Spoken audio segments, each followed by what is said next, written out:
Bismillahirrahmanirrahim. Assalamualaikum warahmatullahi wabarakatuh. Alhamdulillahi rabbil alamin. Wassalatu wassalamu ala ashrafil mursalin wa ala alihi wa ashabihi ajma'in.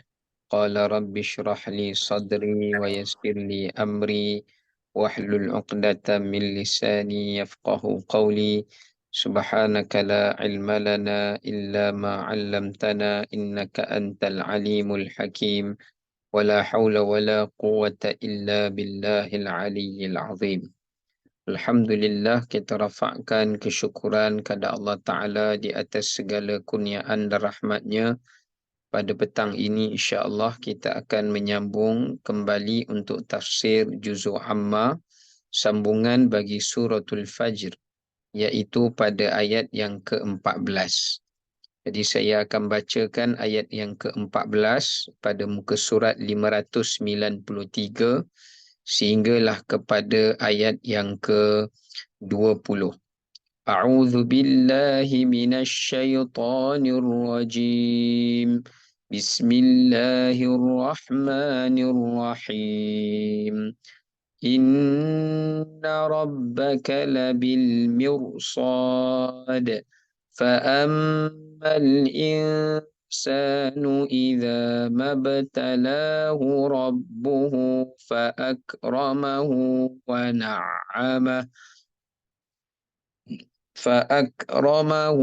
ونعمه فيقول ربي أكرمن وأما إذا ما ابتلاه فقدر عليه رزقه فيقول ربي أهانن كلا بل لا تكرمون اليتيم ولا تحاضون على طعام المسكين وتأكلون التراث أكلا لما وتحبون المال حبا جما. Sadaqallahul azim. Assalamualaikum Ustaz. Maaf, tak ada video. Gambar mati je Ustaz. Saya buka dah video baru, kan. baru ada. Okey, dah ada. Baik, Allah Subhanahu wa taala berfirman dengan mafhumnya, sesungguhnya Tuhanmu tetap mengawas dan membalas, terutama balasan akhirat. Dalam pada itu manusia tidak menghiraukan balasan akhirat. Oleh yang demikian maka kebanyakan manusia apabila diuji oleh Tuhannya dengan dimuliakan dan dimewahkan hidupnya, ia tidak mahu bersyukur tetapi terus bersikap takabur serta berkata dengan sombong, Tuhanku telah memuliakan aku. Ayat ke-16, dan sebaliknya apabila ia diuji oleh Tuhannya dengan disempitkan rezekinya, ia tidak bersabar, bahkan ia resah gelisah serta merepek dengan berkata, Tuhanku telah menghinakan daku. Ayat 17, jangan demikian. Sebenar-benarnya kata-kata kamu itu salah. Bahkan perbuatan kamu, wahai orang-orang yang hidup mewah, lebih salah lagi kerana kamu tidak memuliakan anak yatim. Malah kamu menahan apa yang ia berhak untuk menerimanya. Ayat 18, dan kamu tidak menggalakkan untuk memberi makanan yang berhak diterima oleh orang-orang yang miskin. Ayat 19, dan kamu sentiasa makan harta pusaka secara rakus dengan tidak membezakan yang halal dan yang haram. Ayat yang ke-20, serta kamu pula sayangkan harta secara tamak dan haloba. Baik, jadi daripada ayat 14 hingga ayat yang ke-20, Allah Subhanahu wa taala menceritakan kepada kita berkenaan dengan sikap manusia terhadap anugerah dan nikmat Allah Subhanahu wa taala serta keingkaran mereka dan kekufuran mereka terhadap nikmat Allah. Baik. Kita kembali pada ayat ke-14. Ayat yang ke-14, Allah Subhanahu wa taala menyatakan bahawasanya Allah Ta'ala sentiasa mengawasi dan memerhati dan menyaksikan setiap tindak tanduk dan perbuatan manusia. Kalau kita lihat dalam ayat yang ke-17 itu, yang dimaksudkan dengan perkataan mirsad. Apa makna mirsad? Mirsad ini maknanya adalah Allah mengintip. Mirsad ni dari segi bahasa maknanya tempat mengintip, ya, tempat mengintip atau tempat untuk mengintai. Tetapi bukanlah maksudnya Allah tu mengintai sehingga Allah tak boleh nampak hingga terpaksa mengintai. Tidak, bukan maksudnya begitu.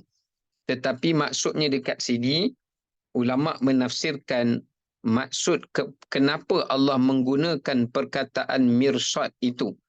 Kenapa Allah Ta'ala tak kata inna rabbaka misalnya labil mashhad.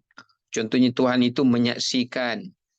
Ya, misalnya lah. Tapi kenapa Allah Ta'ala menyebut perkataan mirsad? Kerana dekat sini ada mesej yang Allah Ta'ala nak sampaikan. Yang pertama, maksud dekat sini, perkataan mirsad itu adalah merujuk kepada perkataan atau perbuatan yang dirahsiakan atau yang disembunyikan. Maknanya benda yang manusia nak orang lain tak dengar. Maknanya benda rahsia lah yang orang lain tak dapat dengar.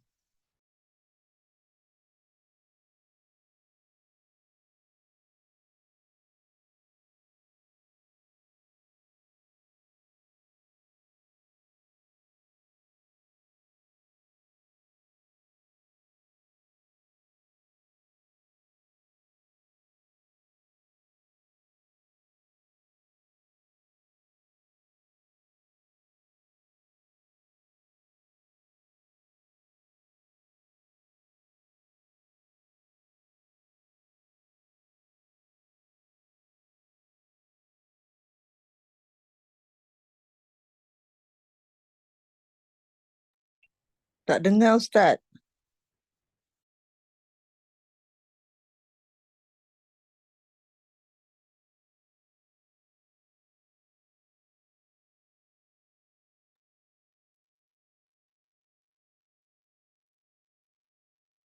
Yes.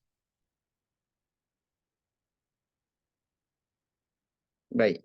Jadi kenapa Allah menggunakan perkataan mirsad adalah disebabkan kerana ia merujuk kepada sesuatu perkataan yang cuba dirahsiakan atau sesuatu perbuatan atau perancangan yang cuba untuk dirahsiakan supaya ia tidak diketahui oleh Nabi SAW atau tidak diketahui oleh orang-orang yang beriman. Maka sebab itulah Allah Subhanahu wa taala menggunakan perkataan lafaz mirsad, ya. Maka kerana itu Allah menggunakan lafaz perkataan mirsad. Baik, sebab kalau kita cakap terang-terangan, kita buat satu perbuatan tu terang-terangan, itu manusia pun nampak, ya. Manusia pun tahu, manusia pun menyaksikan. Tetapi kalau manusia cakap benda tu secara sembunyi, secara tertutup atau perbuatan secara tertutup, maka manusia tidak mengetahui. Sebaliknya Allah mengetahui. Maka dekat sini menunjukkan kepada kita Allah memberikan suatu peringatan, ya, sesuatu ancaman dan sesuatu amaran kepada satu orang-orang munafik. Kerana orang-orang munafik, mereka itu selalu menyembunyikan kebencian mereka, dendam mereka, permusuhan mereka dalam hati mereka terhadap Nabi SAW. Mereka juga menyembunyikan perkataan. Maksudnya mereka selalu mengatakan perkataan yang tak baik di belakang Nabi SAW dan di belakang sahabat Nabi SAW. Dan mereka juga merencanakan rancangan yang mereka susunkan untuk mereka bersepakat dengan orang-orang kafir. Yang kedua adalah ditujukan kepada orang-orang kafir sendiri atau orang-orang musyrikin, di mana mereka itu memiliki sikap apabila mereka merencanakan sesuatu perancangan yang jahat di belakang pengetahuan Nabi SAW bersama dengan orang-orang munafik. Ya, bersama dengan orang-orang munafik atau di kalangan ahli kitab dan Yahudi. Maka sebab itu Allah beri amaran pada ayat 17 ni, inna rabbaka labil mirsad. Allah kata, jangan cuba-cuba kamu hendak merahsiakan. Sama ada bisikan, rahsia perkataan atau perbuatan dan perancangan, kerana ia diketahui oleh Allah Subhanahu wa taala. Kerana Allah sentiasa mendengar, mirsad ni maknanya Allah dengar dan Allah melihat. Ya, Allah mendengar apa yang kamu cuba rahsiakan dan Allah melihat apa yang cuba untuk kamu sembunyikan. Maka oleh kerana itu ayat ini menegaskan tidak ada sesuatu pun yang cuba manusia sembunyikan di dalam dirinya atau hatinya ataupun dirahsiakan hanya antara dirinya sendiri, orang lain pun tak tahu, ataupun yang dirahsiakan sesama manusia, tetap Allah Subhanahu wa taala menyaksikan, mendengar dan mengetahui. Maka ayat ini memberikan kepada kita pengajaran berdasarkan tafsir tadi, ya. Jadi tafsiran ayat 17 ni menunjukkan yang Allah SWT sentiasa mendengar, sentiasa melihat, sentiasa mengetahui apa yang cuba manusia sembunyikan dalam fikiran dan hati, atau apa yang cuba mereka rancangkan secara tersembunyi daripada perancangan-perancangan yang baik ataupun daripada perancangan-perancangan yang tidak baik. Ya. Baik, kita lihat pengajaran dia. Pengajaran yang pertama, ayat ini menunjukkan sifat orang-orang beriman.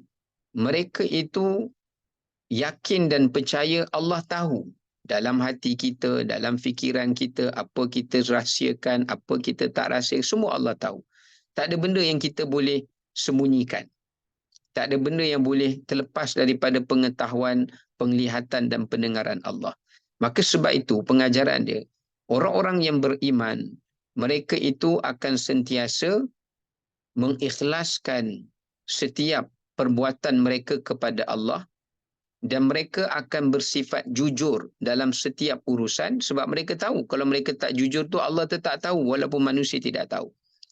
Dan yang ketiga, mereka akan sentiasa memiliki sifat muraqabah, iaitu sifat sentiasa diawasi, diperhati dan didengari dan diketahui oleh Allah Subhanahu wa taala. Maka dekat sini menunjukkan kepada kita, bila kita berjaya menanam sifat ini, iaitu sifat apa? Sifat muraqabah. Sifat Allah sentiasa mengawasi kita, menyaksikan dan memerhati kita, maka ia adalah satu sifat yang ada pada orang-orang yang beriman. Dengan sifat muraqabah ini menjadikan manusia itu lebih takut pada Allah, menjadikan manusia itu lebih jujur, dan menjadikan manusia itu juga adalah lebih ikhlas kepada Allah Subhanahu wa taala dalam setiap perbuatan dan juga pekerjaannya. Baik, itu yang pertama. Adapun bagi orang kafir dan orang munafik dan orang musyrik, benda tu tidak memberi apa-apa kesan pada mereka. Sebab apa? Sebab mereka tak percaya Allah Ta'ala sentiasa mendengar, mereka tak yakin Allah Ta'ala sentiasa melihat dan sebagainya. Ya, baik. Kemudian kita pergi kepada yang kedua. Inna rabbaka labil mirsad. Maknanya dekat sini ada yang menafsirkan inna rabbaka labil mirsad, maknanya bukan sekadar Allah Ta'ala itu memerhati, tetapi ia memberi maksud sesungguhnya setiap apa yang kamu kerjakan itu, ia bukan sekadar disaksikan oleh Allah Ta'ala, bahkan Allah menyediakan bagi kamu atas persaksiannya itu balasan ataupun ganjaran. Maknanya ayat yang ke-14 ni memberi kefahaman kepada kita bahawasanya bukan sekadar Allah Ta'ala tahu, dengar dan melihat. Tetapi setiap kali apa yang Allah Ta'ala lihat, dengar dan ketahui, semuanya ada padanya akan balasan dan ada padanya akan ganjaran. Maka seolah-olah isyaratnya daripada ayat ini menunjukkan bahawasanya wahai manusia, setiap kebaikan kamu itu, setiap kebaikan kamu itu pasti akan ada ganjarannya.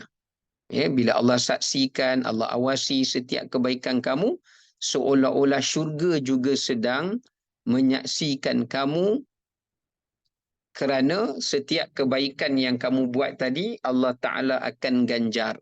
Dan ganjaran yang Allah berikan adalah daripada nikmat syurganya.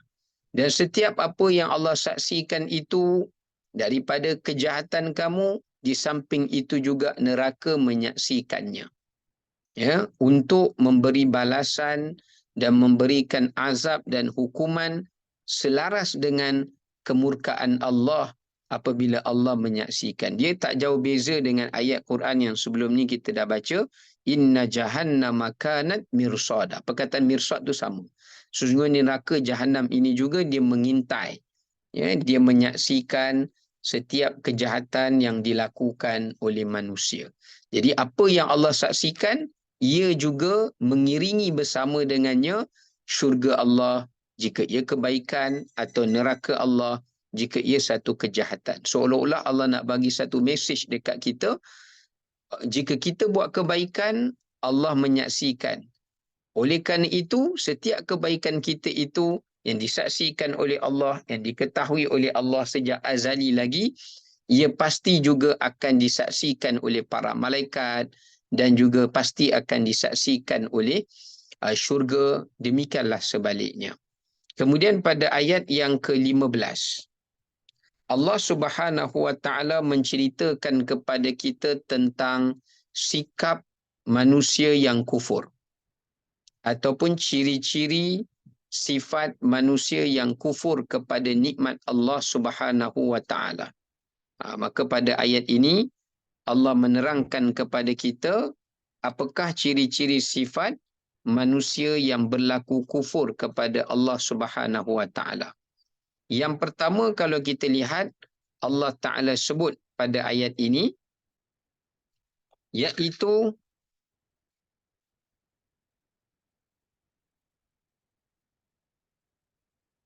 iaitu kata Allah Subhanahu Wa Ta'ala, mereka menilai tanda kasih dan cinta Allah kepada mereka itu adalah dengan Allah memberikan kepada mereka nikmat. Dengan Allah memberikan kepada mereka kurniaan, nikmat dan kelebihan. Sebab tu Allah kata fa'ammal insan. Perkataan al-insan kat situ merujuk kepada orang yang kufur. Siapa sahaja yang bersikap kufur kepada nikmat Allah, pasti dia akan memiliki sifat ini. Pasti dia akan memiliki ciri-ciri ini. Apa ciri-ciri yang pertama? Tanda-tanda manusia yang kufur kepada nikmat Allah Subhanahu Wa Ta'ala, iaitu apabila Allah berikan kepada mereka apa yang diinginkan oleh nafsunya, atau apa yang Allah berikan pada mereka daripada habuan dunia ini, atau apa yang mereka mahukan. Bila Allah beri, mereka akan merasakan ia bukanlah satu ujian, tetapi ia adalah satu tanda-tanda kemuliaan yang Allah beri kepada mereka. Seolah-olah Allah sayang mereka dan Allah Ta'ala muliakan mereka. Maka sebab itu kita lihat, ini ciri-ciri sifat orang yang kufur. Sebab dia menilai cinta dan kasih Allah Ta'ala itu adalah pada pemberian Allah, adalah pada kurniaan Allah. Jika Allah berikan jika Allah berikan pada mereka daripada habuan dunia, daripada harta, daripada kedudukan, daripada keinginan apa yang mereka inginkan, maka mereka menganggapi bahawasanya itu tanda dan isyarat Allah memuliakan mereka. Allah sayang mereka. Allah lebih Allah Ta'ala lebih memuliakan mereka. Inilah salah satu ciri-ciri sifat orang yang kufur. Kenapa? Sebab Allah nak bagi tahu kepada Nabi SAW, orang-orang musyrikin Mekah, bila Allah berikan pada mereka kuasa, Allah berikan kepada mereka kekuatan, Allah berikan kepada mereka kedudukan, Allah berikan pada mereka anak pinak yang ramai, Allah berikan pada mereka harta yang melimpah ruah, mereka menyangkakan itu adalah tanda mereka ini mulia di sisi Allah.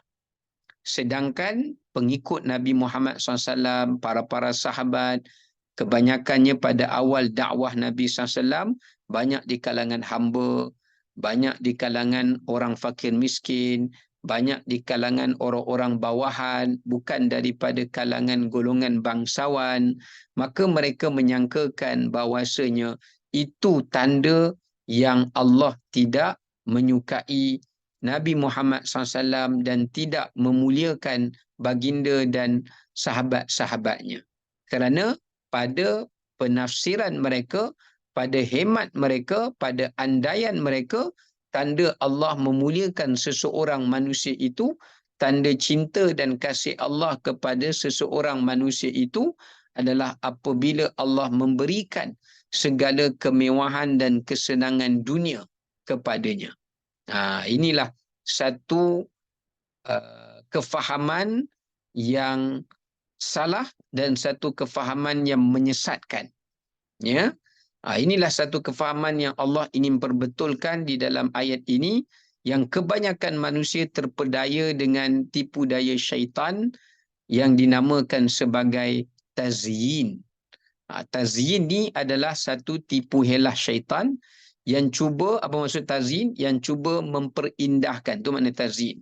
Yang cuba memperindahkan pandangan kita supaya kita menyangkakan bila Allah beri kita sihat tak sakit, bila Allah beri kita kaya tak miskin, bila Allah beri kita kuasa bukan orang bawahan, bila Allah beri kepada kita penghormatan bukan dihina, bila Allah berikan pada kita pengikut yang ramai, Allah berikan pada kita populariti, macam-macam Allah Ta'ala bagi, maka syaitan memperindahkan bisikan pada hati manusia, mereka menyangkakan itu isyarat Allah sayang mereka.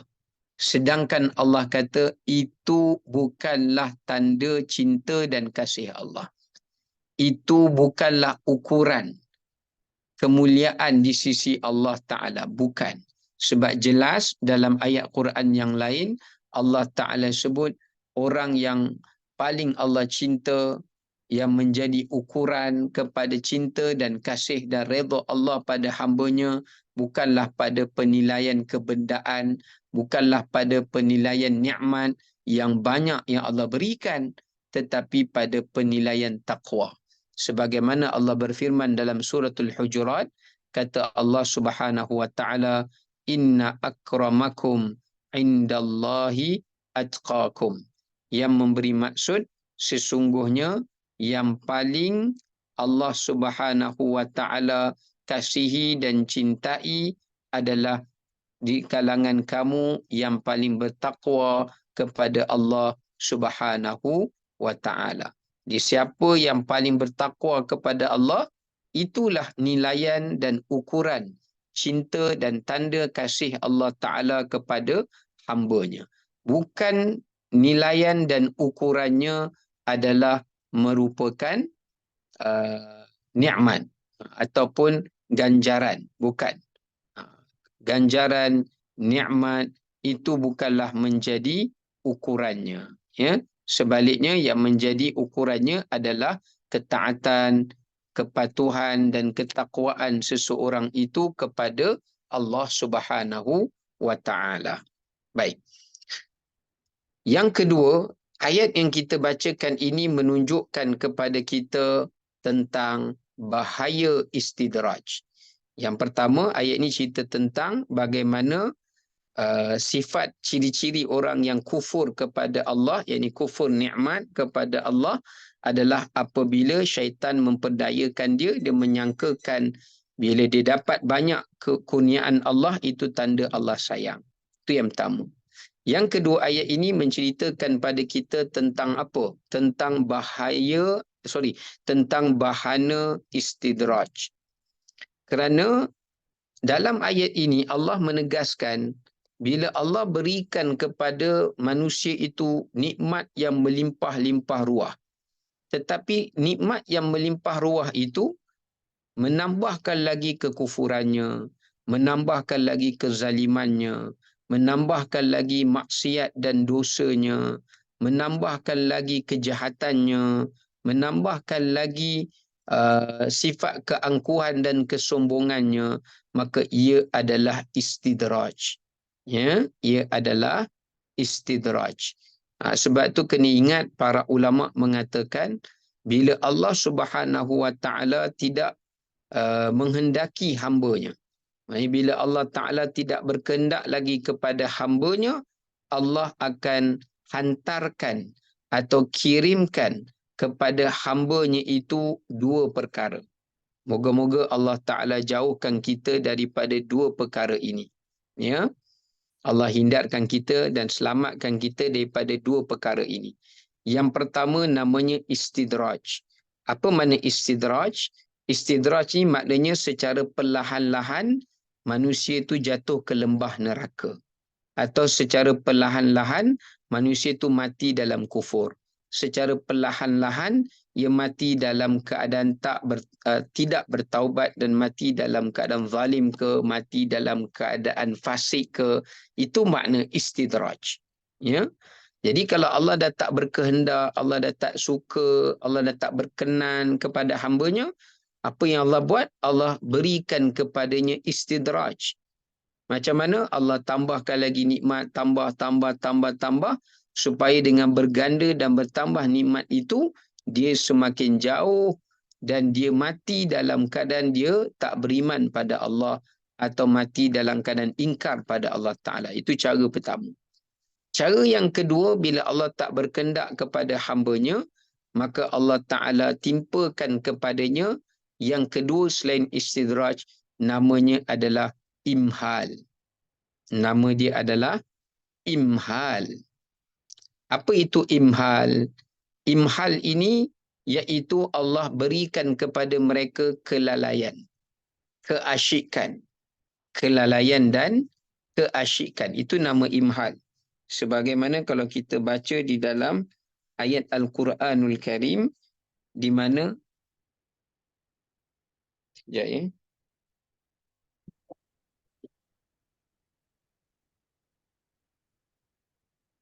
Di mana kalau kita baca dalam ayat Al-Quranul Karim, di mana Allah Subhanahu Wa Taala ada berfirman, wa umli lahum inna kaidi matin. Kata Allah Subhanahu Wa Taala, wa umli lahum, kami akan menangguh-nangguhkan bagi mereka. Inna kaidi matin. Sesungguhnya tipu daya kami ini adalah merupakan, maknanya tipu daya rancangan Allah ini akan akan menghinakan mereka. Ini namanya apa? Namanya imhal. Jadi bila Allah tak berkehendak, Allah jadi timpakan pada mereka selain istidraj adalah imhal. Imhal ni macam mana? Imhal ni maksudnya Allah jadikan dia ni suka menangguh-nangguhkan. Menangguh-nangguhkan berbuat kebaikan, menangguh-nangguhkan untuk meninggalkan kejahatan, dan Allah jadikan dia berangan-angan panjang supaya dia semakin leka, dia semakin alpa, dia semakin lalai, lalu Allah matikan dia dalam kelalaian itu. Wal'iyadzubillah. Jadi inilah dua perkara musibah dan azab yang ramai manusia jahil, yang ramai manusia tidak menyedarinya. Sebab banyak manusia ingat azab Allah ni hanya macam gempa bumi, banjir tsunami, ribut taufan, dan seumpama dengannya. Sedangkan manusia tidak tahu azab Allah yang paling menakutkan bila Allah berikan pada mereka istidraj atau Allah berikan pada mereka imhal. Ya, iaitu Allah tambahkan nikmat supaya dia bertambah kejahatan, atau Allah Ta'ala lalaikan hatinya, bagikan dia berseronok, berhibur, ya, sepuas-puasnya, ya, tangguhkan segala peluang-peluang yang ada, lalu Allah matikan dia dalam penuh penyesalan. Wal'iyadzubillah. Ya. Baik, itu pengajaran yang kedua kita ambil daripada ayat yang ke-15. Ya. Yang ketiga, pengajaran yang boleh kita ambil daripada ayat ke-15 ini, ayat ini menerangkan kepada kita bahawasanya setiap nikmat yang Allah berikan, sama ada ia nikmat yang menyeronokkan ataupun ujian ataupun musibah, minta maaf, ataupun musibah, maka kedua-duanya adalah merupakan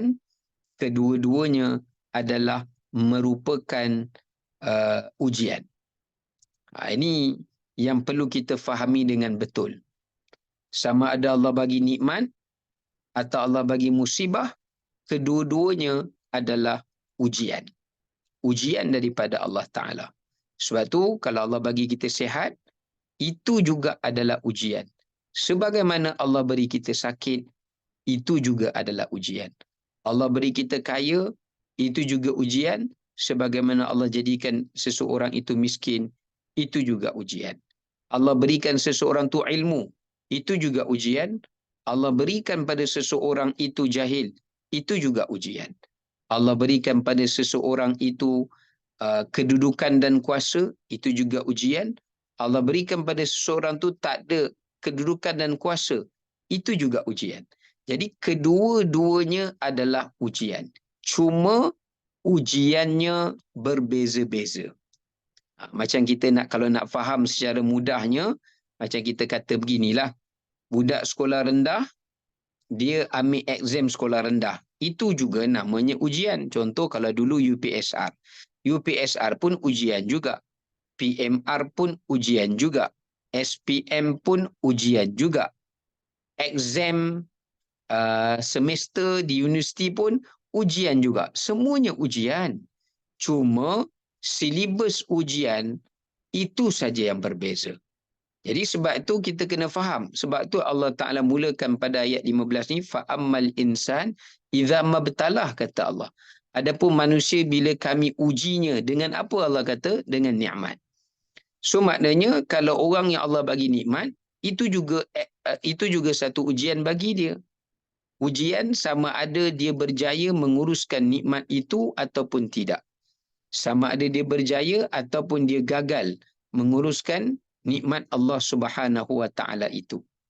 Kalau dia gagal menguruskan nikmat Allah Ta'ala itu, maka dia juga adalah orang yang gagal, sama seperti dengan orang yang Allah tak beri kepada dia nikmat, Allah berikan kepada dia musibah, lalu dia tak ambil pengajaran daripada musibah itu, mereka kedua-duanya sama-sama gagal.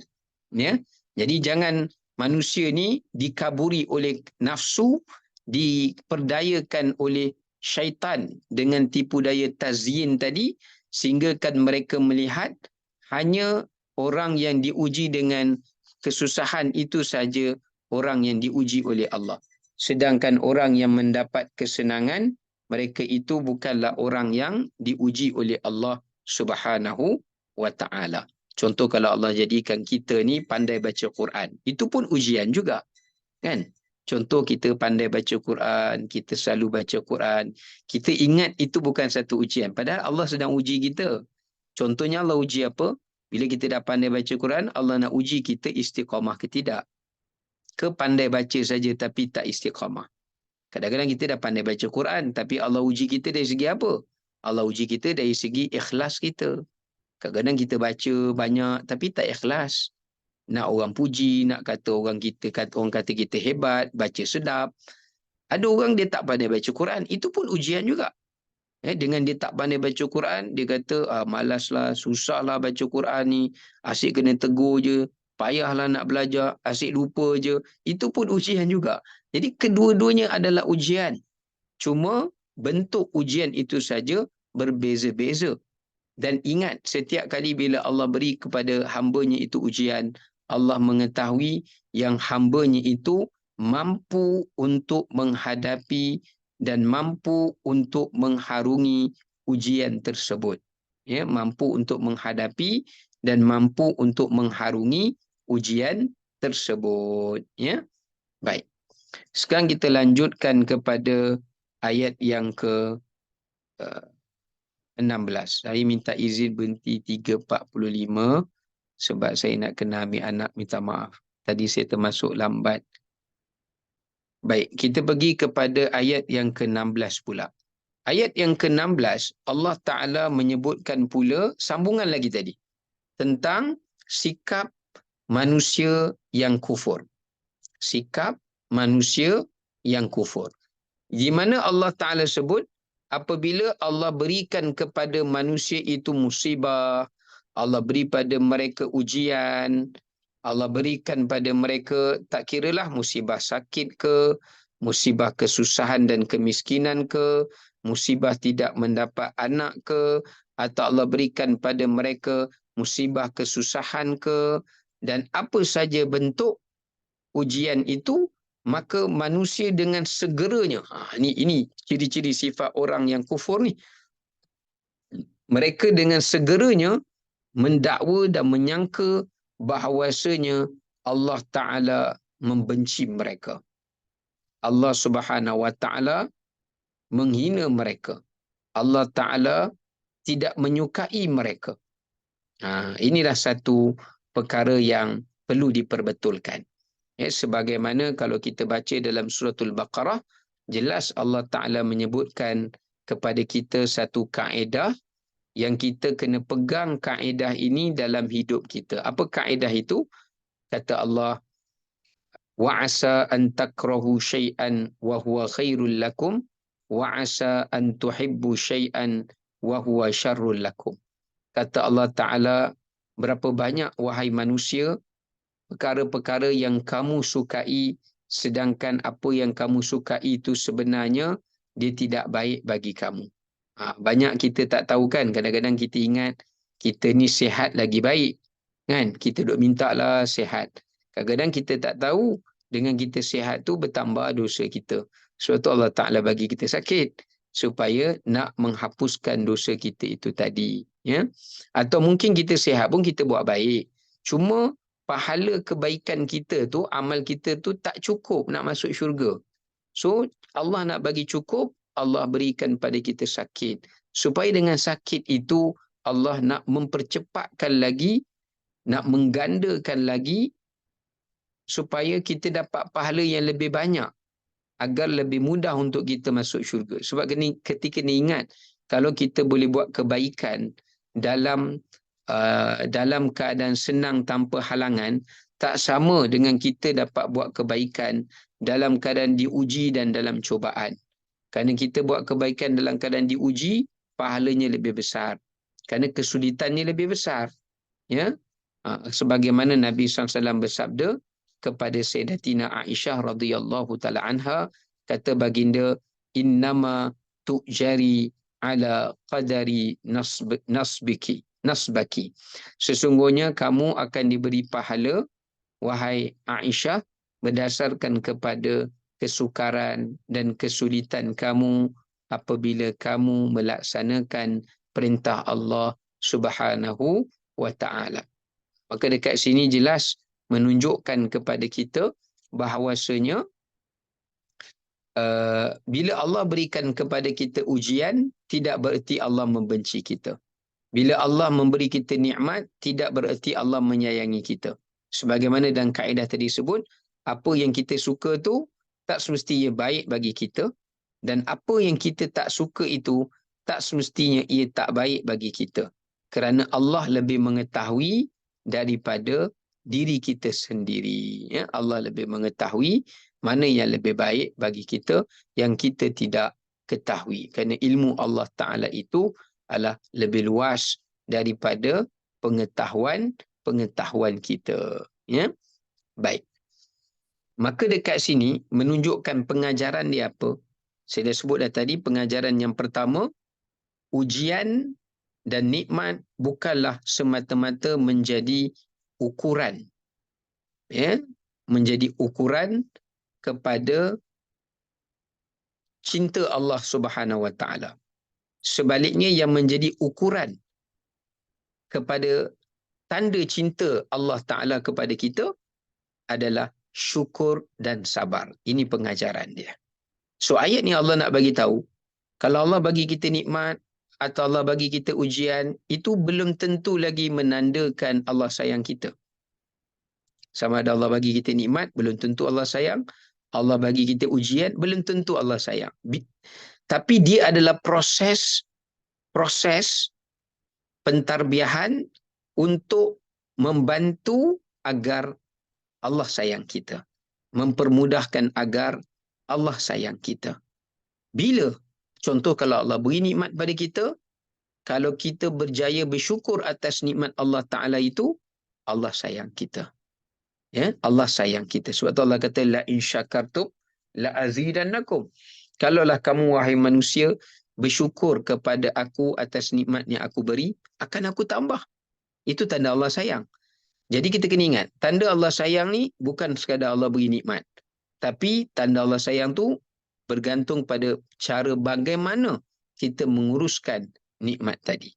Yang kedua, cara tanda Allah Subhanahu Wa Taala sayang kepada hamba-Nya bukan sekadar Allah bagi ujian. Kadang-kadang ada orang Allah bagi musibah. Allah tak sayang kat dia pun, tapi Allah bagi musibah tu kerana nak bagi dia tu semakin jauh daripada Allah. Ada orang yang kena musibah makin jauh pada Allah, ada. Ya, maknanya bila Allah bagi musibah, dia makin bersangka buruk pada Allah. Bagi musibah lagi pada dia, dia hilang keyakinan, pengharapan daripada Allah. Dia dah hilang pergantungan pada Allah. Dia dah mula dah cari bomoh lah, dah mula cari benda-benda lain yang dia tak bergantung lagi pada Allah. Ada orang yang macam tu. Sebab tu nilaian dan ukuran tanda cinta dan kasih Allah Ta'ala pada kita bukanlah nikmat yang diberi ataupun musibah yang diberi. Tetapi pergantungannya adalah kepada sifat syukur kita di atas nikmat itu dan sifat sabar kita di atas ujian itu. Sifat sabar kita di atas ujian dan sifat syukur kita di atas nikmat.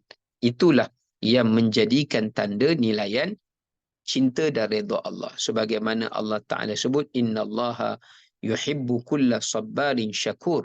Allah menyukai setiap orang yang kuat kesabarannya dan setiap hamba-Nya yang tinggi kesyukurannya kepada Allah Subhanahu wa Ta'ala. Ya? Baik. Kemudian kita lanjutkan kepada ayat yang ke-17. Setelah Allah Ta'ala bagi tahu tentang sikap manusia yang salah di dalam menilai tanda cinta dan kasih Allah, dan Allah terangkan apakah ciri-ciri sikap manusia yang kufur kepada Allah, ya. Allah bawa kepada kita ayat 17, 18, 19 dan 20. Apakah punca? Ini punca, ya.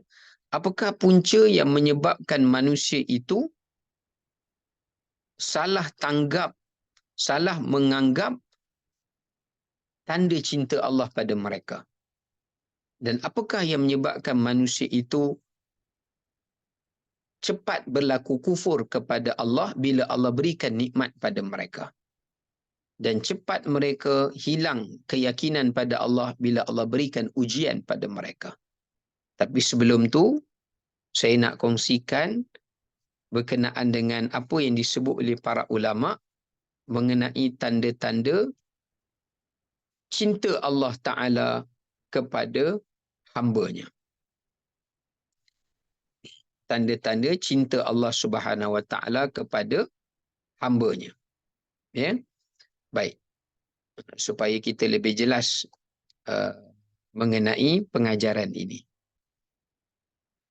Antaranya yang disebutkan oleh para ulama daripada tanda-tanda cinta Allah Ta'ala kepada hamba-Nya itu ada banyaklah. Ini kita sebut sebahagian daripadanya sahaja. Yang pertama, tanda ini nak betulkan persepsi manusia tadilah yang dia kata bila Allah bagi nikmat Allah sayang. Kalau Allah bagi ujian Allah tak sayang. Sebenarnya tak betul. Tanda yang pertama Allah sayang pada hamba-Nya bila Allah selalu memberikan pada hamba-Nya itu taufik dan hidayah. Allah Ta'ala jaga iman hamba-Nya. Allah beri hidayah kepadanya supaya dia rajin mentaati Allah, ingat pada Allah, jaga amalannya. Itu tanda-tanda Allah sayang. Kerana dalam hadis Nabi bersabda, Allah memberikan dunia kepada orang yang Allah sayang dan pada orang yang Allah benci.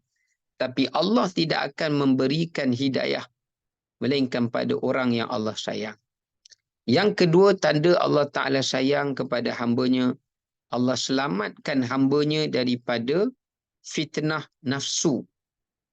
Fitnah nafsu dan tipu daya syaitan. Maksudnya Allah jaga kita daripada disesatkan oleh syaitan dan Allah jaga kita daripada fitnah dunia, fitnah nafsu, fitnah wanita, fitnah harta dan sebagainya. Kan dalam satu hadis Nabi bersabda, Allah menjaga hamba-Nya yang beriman sebagaimana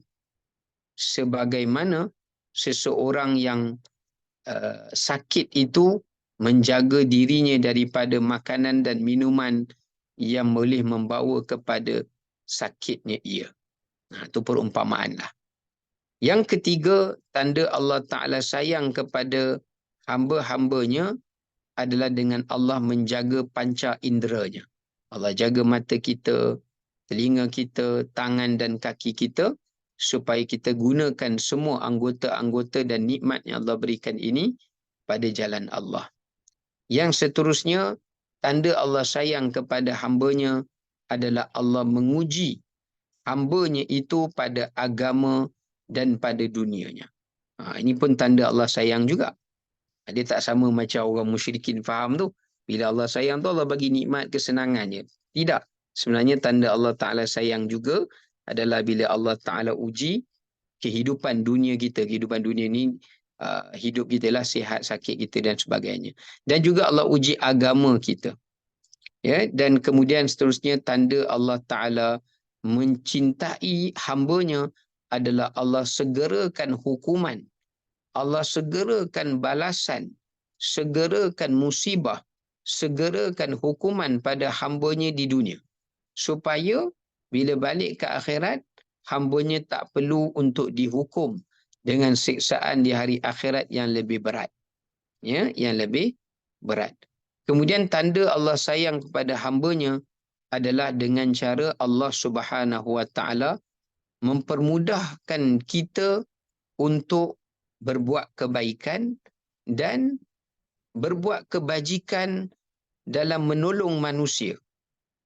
Kita mudah tolong orang, itu pun tanda Allah sayang kepada kita. Dan di antara Allah Ta'ala sayang kepada kita adalah bila Allah perelokkan akhlak kita. Jangan tengok ibadat saja ya. Tapi kalau Allah sayang kat kita, Allah perelokkan akhlak kita. Kemudian antara tanda Allah sayang kepada kita yang terakhir adalah sebelum hamba Allah itu mati meninggal dunia, Allah perbaiki kehidupannya sebelum matinya supaya ia dimatikan dalam keadaan husnul khatimah ataupun kematian pengakhiran yang baik. Ya. Baik, wallahu taala alam, itu yang dapat kita kongsikan untuk petang ini. Moga-moga ia memberikan manfaat dan pengajaran kepada kita semua. Terima kasih. Wassalamualaikum warahmatullahi wabarakatuh. Terima kasih.